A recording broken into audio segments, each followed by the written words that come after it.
अगर आपने हाल में रिलीज फिल्म रनवे 34 देखी है, तो आप इस बात से डर गए होंगे कि क्या कॉकपिट में ऐसा भी हो सकता है? पायलट सो जाते हैं और वो नशे की हालत में होते हैं। इस फिल्म में कितनी सच्चाई दिखाई गई है और कितना इसमें फिक्शन है, ये तो हमें नहीं पता। लेकिन एक बात बिल्कुल तय है कि जिस बात की आशंका पूरे विश्व में थी पिछले कई सालों से, कि फ्यूल को बचाने के चक्कर में पैसेंजर सेफ्टी के साथ कई एयरलाइंस खिलवाड़ करती हैं पैसेंजर की सेफ्टी के साथ, इसका एक अंश हमें इस फिल्म में देखने को मिला। लेकिन इसमें किसको दोष दिया जाए? अलग अलग तरीके से हम एयरलाइंस कंपनीज को दोष दे सकते हैं, लेकिन एयरलाइंस कंपनीज ये कहती है कि सरकारें एटीएफ चार्जेस को घटाती नहीं है। इस पे हमें जितना फ्यूल चार्जेस कम होता है, जेट फ्यूल चार्जेस, उसका पास ऑन द बेनिफिट्स नहीं किया जाता सरकारों की तरफ से। अब ये जो हमारी एविएशन टरबाइन फ्यूल चार्जेस है, एटीएफ चार्जेस, ये किसी भी एयरलाइंस में अगर इसका ऑपरेशनल कॉस्ट देखा जाए तो सबसे ज़्यादा इसका ही होता है। इसका ही खेल है, 40-45% जो भी कॉस्ट है, ऑपरेशन कॉस्ट, वो एटीएफ चार्जेस का कॉस्ट है।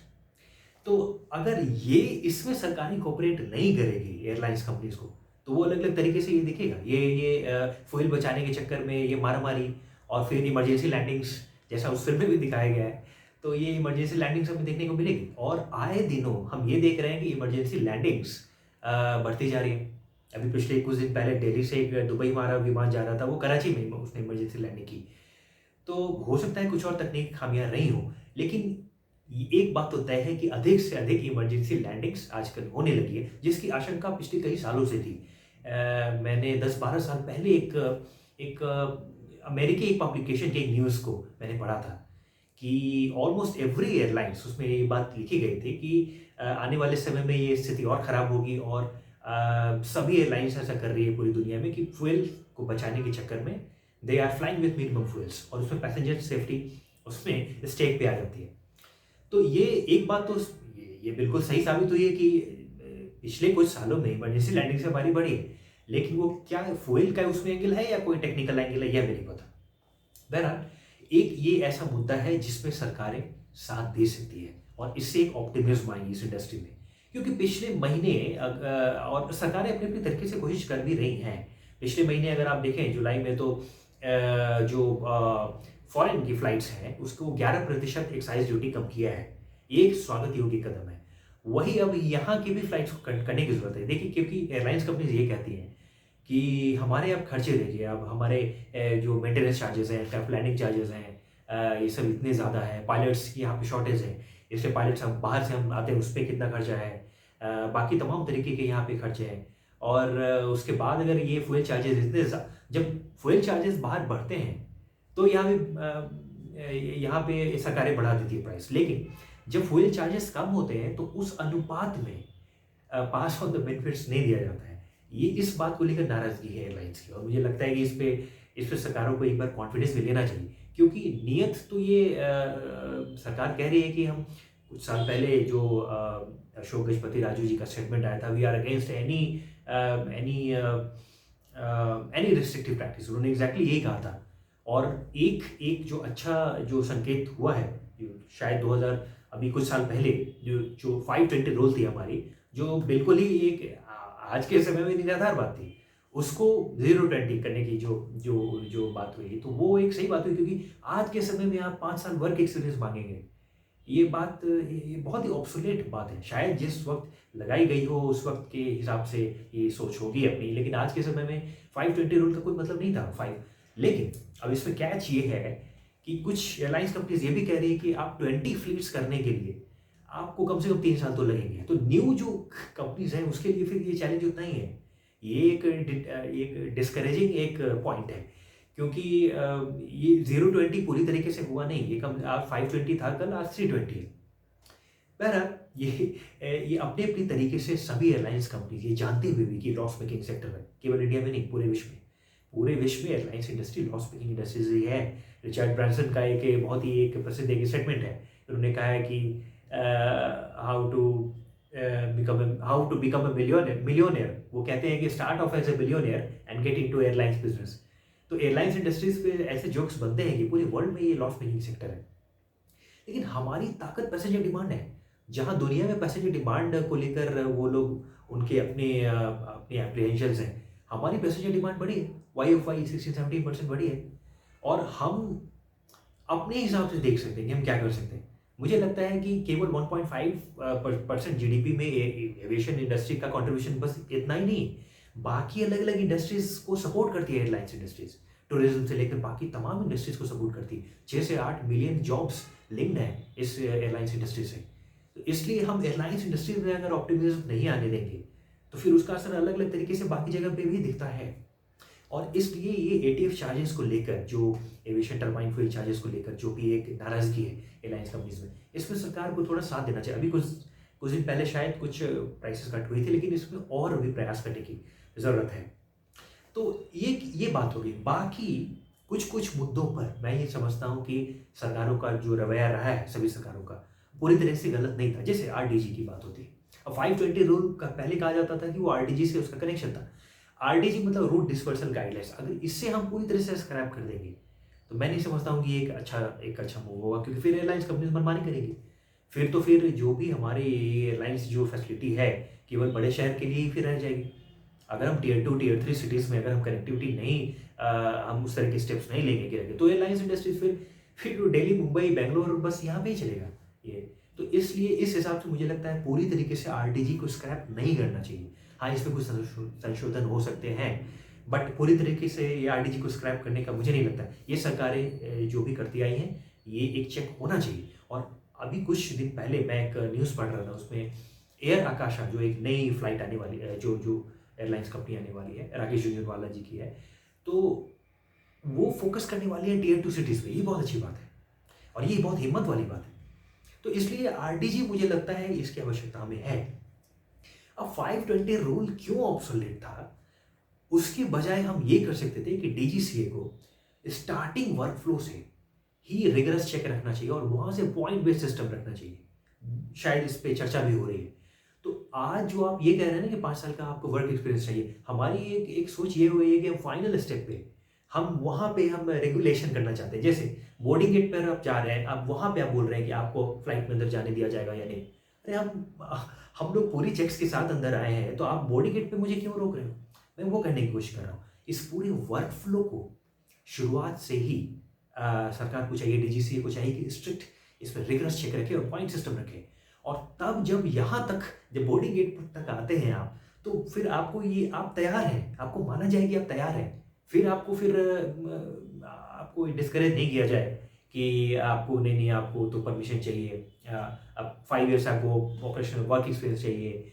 तो कहने का मतलब ये है कि right from the first step ये डीजीसीए को चाहिए कि वहाँ से विजिलेंस है उनकी, लेकिन और स्ट्रिक्ट होना चाहिए right from the first step. जैसे जो अलग अलग एयरलाइंस कंपनीज हैं, उनके अपने पायलट कैडेट्स प्रोग्राम है, वहाँ पे चेक्स बनाने की जरूरत है। हालांकि पायलट की शॉर्टेज है अभी, हमें जैसे कि 1000 से 1200 जैसा स्टेटमेंट कहा गया है पार्लियामेंट में, 1000 से 1200 नए पायलट्स हर साल हमें चाहिए। और आते हैं हमें कितने मिलते हैं? 240 से 300 के बीच में मिलते हैं। पायलट्स की शॉर्टेज है और बाहर से फॉरेन पायलट्स पे खर्चा बढ़ जाता है और ये खर्चा ऐड होता जाता है। तो ये बात सही है कि हमें, लेकिन फिर भी ये चेक्स जो हमें रखने पड़ेंगे। और ये हो सकता है, एक मेरी तरफ से एक सुझाव सरकार को ये है कि हम इस पॉइंट सिस्टम में जो भी airlines company maximum point earn करती है, अपनी सभी जितने भी चेक्स हैं उन सभी रेगुलेशंस पे अच्छा स्कोर करती जाती है, तो उनको स्पेशल रियायत दी जाए एटीएफ चार्जेस में। और उन पे एटीएफ चार्जेस ही क्यों, अलग अलग जो भी हमारे इतने सारे टैक्सेस हैं, अलग अलग रेगुलेशन चार्जेस है, क्राफ्ट लैंडिंग चार्ज है, मेंटेनेंस चार्ज है, अलग अलग तरीके से ऑपरेशन चार्जेस हैं, इस पे कुछ रियायत, इस पे कुछ कंसेशन दिया जाए। तो जैसे जो भी अगर कंपनी XYZ कंपनी अगर 68 पॉइंट अर्न करती है या 75 पॉइंट अर्न करती है और बाकी दूसरी कंपनीज अगर 45, 55 इस तरह के पॉइंट सिस्टम पे पीछे है, तो जो सबसे पहले नंबर की कंपनी उसे कंसेशन मिलना चाहिए। इससे क्या होगा कि सभी प्राइवेट एयरलाइंस में एक हेल्थी कंपटीशन आएगी कि हमें भी सारे जो भी ये मेट्रिक है बना हुआ, इस पूरे वर्क फ्लो पे हमें भी फोकस करना है। और ये वर्क फ्लो स्टार्ट होता है right from the first step, जब कमर्शियल पायलट लाइसेंस की वहाँ से बात होती है, जो स्टार्टिंग से जो हमारे कैडेट ट्रेनिंग प्रोग्राम्स हैं वहाँ से, और केवल पायलट की बात नहीं हो, बाकी सभी जो क्रूज मेंबर्स हैं उनको स्टार्टिंग से ये लोग कैसे तैयार करते हैं, वहाँ से ये एक पॉइंट बेस्ड सिस्टम होना चाहिए। तब आपको ये 520 की ज़रूरत नहीं पड़ेगी वहाँ पे, क्योंकि ये तैयार है, ये पूरे इस रिगरस चेक्स के बाद ये लोग आए हैं पूरे एक प्रोसेस से, ये तैयार होकर आए। तो बोर्डिंग गेट पे फिर आप ये नहीं बोलेंगे कि आप तैयार नहीं, आप बोर्ड करने नहीं दिया जाएगा, हटाइए। मुझे लगता है ये प्रयोग करना चाहिए सरकार को। और कई ये जानते हुए भी कि लॉस मेकिंग सेक्टर है, हमारी जो एयरलाइंस कंपनीज है अपने अपने तरीके से पूरी कोशिश करती हैं कि कुछ भी ऐसा करें जिससे हमें प्रॉफिट हो। फॉर एग्जाम्पल अभी कुछ दिन पहले इंडिगो ने एक बहुत ही एक अनोखा एक प्रयोग करने की बात कही है, और शायद मुझे जितना पता है पूरी दुनिया में आज तक ऐसा कभी नहीं हुआ। 2 पॉइंट डिसम्बारमेंट की बजाय अब ये 3 पॉइंट डिसम्बारमेंट करना चाहते हैं। मतलब ये कि जो पैसेंजर्स ऑफलोड होते हैं उसमें आज 13-14 मिनट के करीब टाइम लगता है इनका।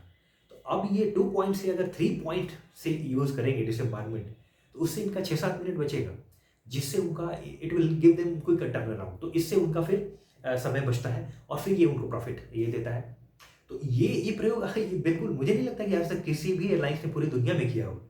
ये शायद ये एक तरह का अनूठा प्रयोग होगा कि 2 पॉइंट से 3 पॉइंट डिसम्बारमेंट करने की अगर वो सोच रख रहे हैं। इसका मतलब ये जानते हुए भी कि लॉस मेकिंग सेक्टर है। इंडिगो तो हमेशा से एक एग्जाम्पल दिया जाता है कि एयरलाइंस में, हालांकि इंडिगो ने भी कुछ साल 2-3 साल पहले शायद जो लॉस पोस्ट किया था, तो उससे तो एक पैनिक आ गया था इंडस्ट्री में।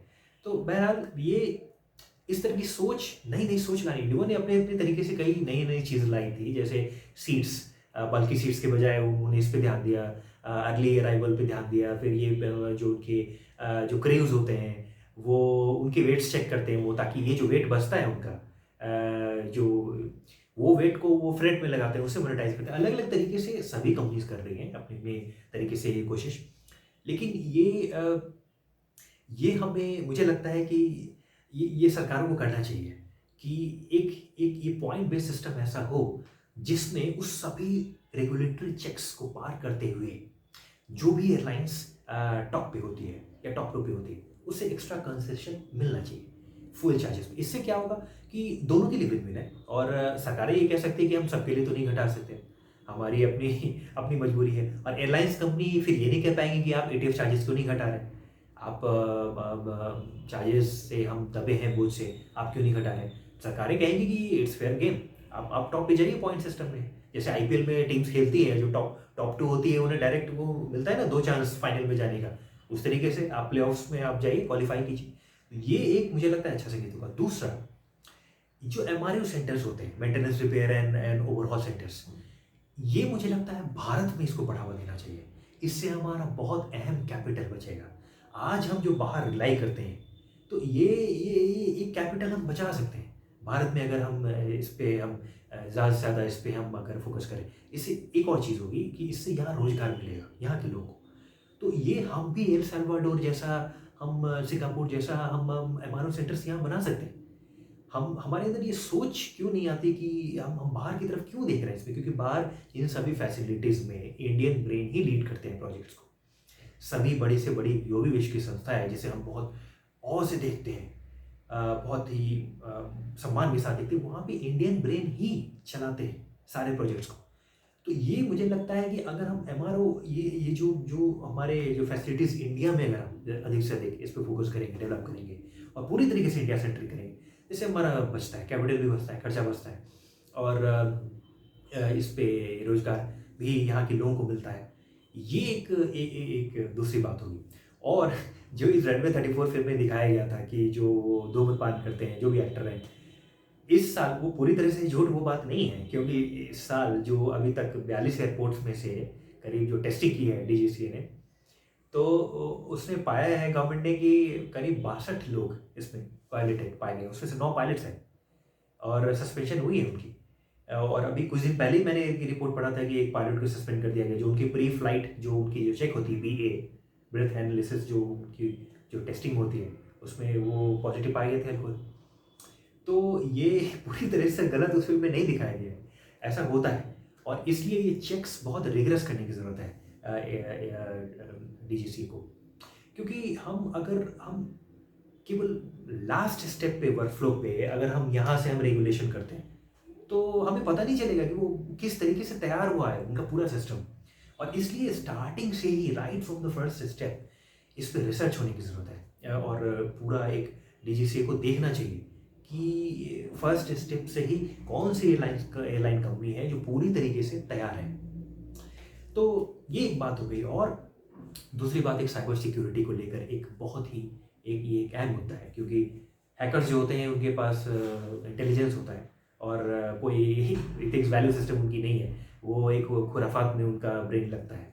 तो ये साइबर सिक्योरिटी अगर हम इस पे आज ध्यान नहीं देते हो तो ऐसा ना हो कि कल हो कि कुछ अनहोनी घटना ना हो जाए। क्योंकि अगर आपको याद होगा कि 1999 के बाद जो 2000 जो Y2K की बात हुई थी, उस समय भी इस तरह की एप्रीहेंशंस लोगों के मन में हुई थी कि ये हमारी जो भी डिजिटल जो भी है सिस्टम एयरलाइंस की, तो ये तो 20 सेंचुरीज के लिए बनी थी, 21 सेंचुरीज में ये काम करेगी कि नहीं, इस बात को लेकर एक डर था। लेकिन बाद में हुआ कि Y2K ओके, इसका मतलब कि जब ईयर 2000 आया तो कुछ हुआ नहीं, कहीं पे भी कोई एयरलाइंस के एक्सीडेंट्स की खबर नहीं आई।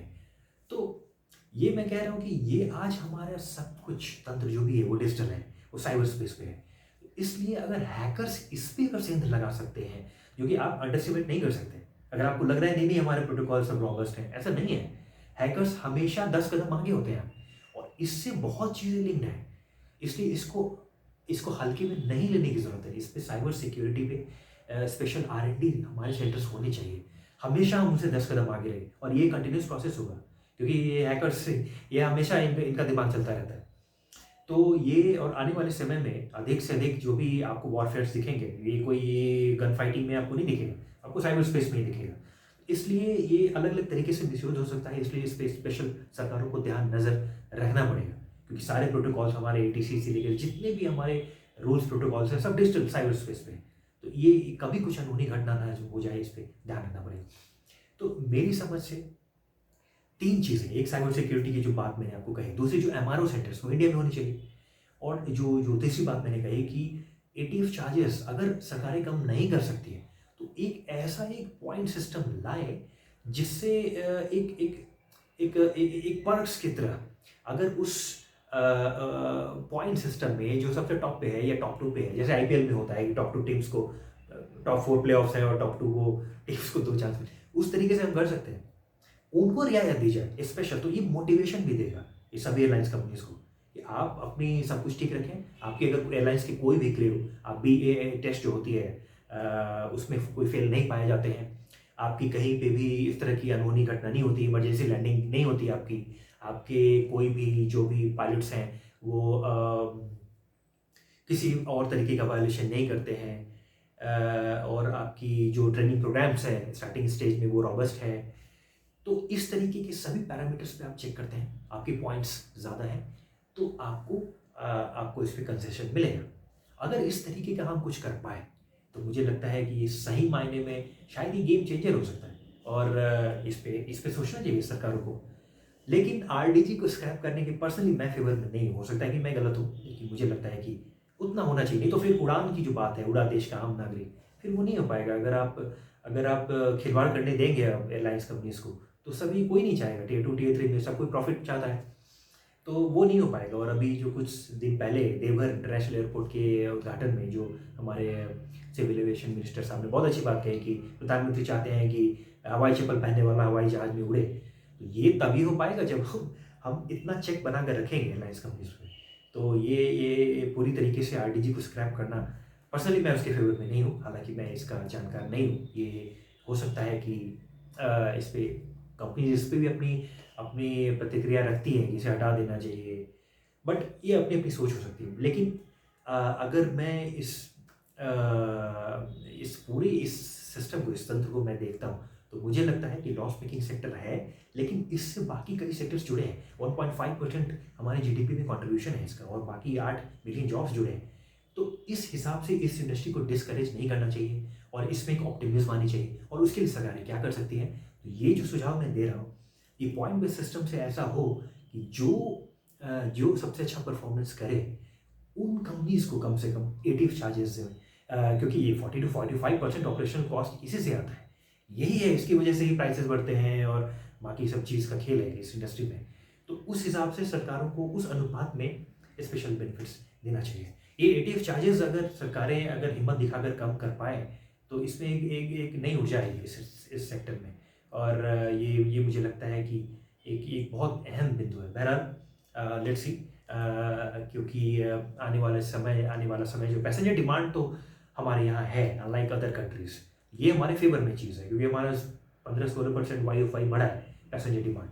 तो ऐसा नहीं है कि हम ये मान लें कि ये सेक्टर जो है लॉस मेकिंग है, कुछ नहीं हो सकता, ऐसा नहीं है, ऐसा नहीं सोचना चाहिए। मुझे अभी भी लगता है कि जिस तरीके की हिम्मत दिखाई सरकारों ने कि 520 रूल, और जो बात कही कि हम इनकरेज करना चाहते हैं कंपनीज को, तो उस दिशा में एक कदम ये भी है, फ्यूल चार्जेस को भी कम करने की बात हो, क्योंकि जब बढ़ता है बाहर तो फ्यूल चार्जेस आप बढ़ा देते हो, लेकिन जब घटता है तो उस अनुपात में आप बढ़ाते नहीं हो। किंगफिशर का मैं साइड नहीं ले रहा हूँ, उनकी डेप्ट कंपाउंड होती गई, बहुत सारी प्रॉब्लम्स थी उनकी, लेकिन एक चीज़ तो आप मानेंगे कि Kingfisher was operating in the wrong time. ये बुरी तरीके से फंस गए गलत टाइम में। 2008-2009 का जो समय था, बहुत ही वो खराब समय था, और उस समय में फंस गए किंगफिशर। और किंगफिशर ने जब ये परमिशन मांगी सरकार से कि हम गल्फ कंट्रीज से हम अपना सोर्स करना चाहते हैं अपने फ्यूल, तो उसकी परमिशन नहीं दी गई। तो ये सब चीज़ें से वो उन्हें लॉस हुआ।